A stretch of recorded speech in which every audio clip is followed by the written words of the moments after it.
Salam saudara, apa kabar? Senang bisa berjumpa kembali di dalam devotion kali ini. Dan devotion saya kali ini akan saya beri judul Posisi dan Promosi. Di dalam kehidupan kita sehari-hari saudara, penting bagi kita untuk kita tahu posisi kita, untuk kita bisa menempatkan diri sebaik-baiknya. Baik itu di dalam rumah kita, di dalam pekerjaan kita, di dalam pelayanan, atau dimanapun kita sedang berada, saudara. Kenapa kita harus tahu posisi kita? Kenapa kita harus bisa menempatkan diri kita dengan baik, saudara? Karena pada saat kita bisa menempatkan diri dengan baik, kita akan dihargai orang lain. Tidak ada satupun yang akan memandang rendah kita. Tidak ada satupun yang akan meremehkan kita, saudara.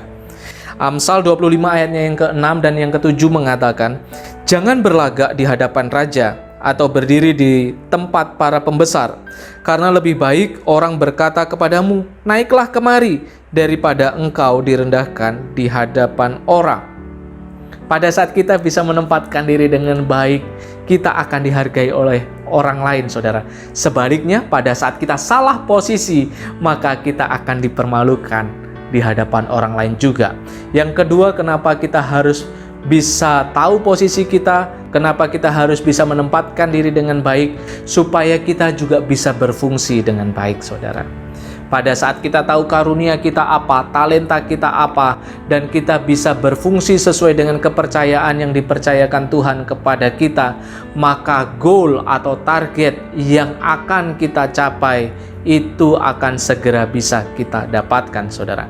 Demikian juga di hadapan Tuhan, kita harus bisa tahu posisi, kita juga harus bisa menempatkan diri dengan baik, supaya promosi yang daripada Tuhan itu juga ada atas diri kita, saudara. Mazmur 133 ayatnya yang kedua mengatakan, "Seperti minyak yang baik di atas kepala, meleleh ke janggut, yang meleleh ke janggut Harun dan ke leher jubahnya." Pada saat awal bangsa Israel keluar dari tanah Mesir menuju ke tanah Kanaan, Harun dengan benar memposisikan diri, mendampingi Musa, menjadi juru bicara Musa, memimpin bangsa Israel itu keluar dari Mesir menuju Kanaan, saudara. Dan pada saat Harun bisa menempatkan diri dengan baik, memposisikan diri dengan benar, meskipun dia adalah kakaknya Musa, tetapi pada saat dia bisa memposisikan diri dengan benar, maka promosi yang daripada Tuhan itu turun atas Harun, saudara. Harun diurapi menjadi imam besar bagi bangsa Israel. Untuk bisa menjadi imam besar bangsa Israel, itu adalah karunia, itu adalah promosi daripada Tuhan, saudara.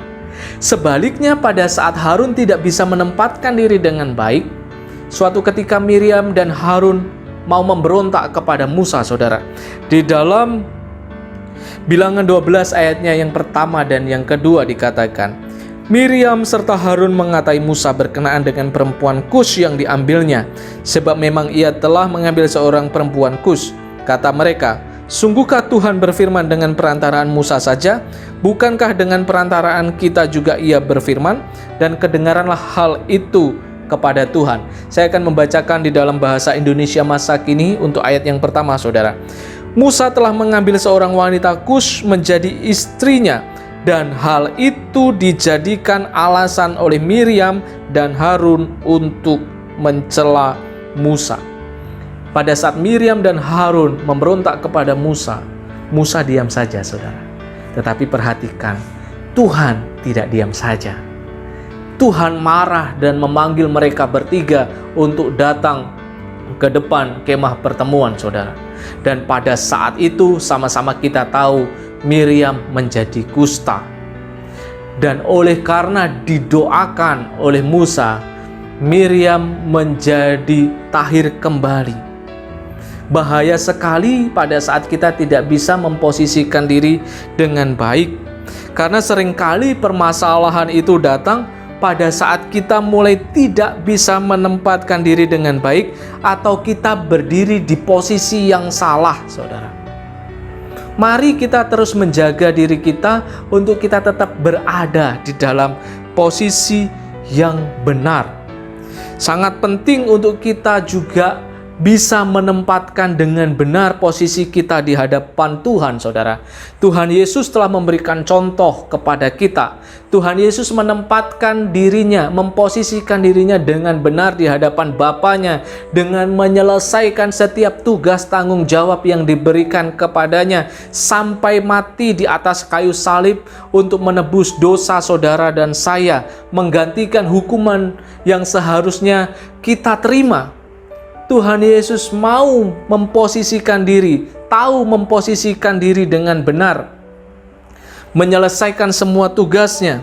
Yohanes 14 ayat yang ke-31 mengatakan, "Tetapi supaya dunia tahu bahwa aku mengasihi Bapa dan bahwa aku melakukan segala sesuatu seperti yang diperintahkan Bapa kepadaku. Bangunlah, marilah kita pergi dari sini." Tuhan Yesus mengatakan, "Aku melakukan segala sesuatu seperti yang diperintahkan Bapa kepadaku." Sekalipun kita sama-sama tahu bahwa pada saat menjelang kayu salib itu, menjelang disalibkan itu, kita tahu bahwa Tuhan Yesus sanggup untuk melepaskan diri. Tetapi Tuhan Yesus tidak melakukan hal itu, dan Dia memilih untuk mentaati apa yang diperintahkan Bapa kepadanya. Dia menempatkan dirinya dengan benar. Dia memposisikan dirinya dengan benar.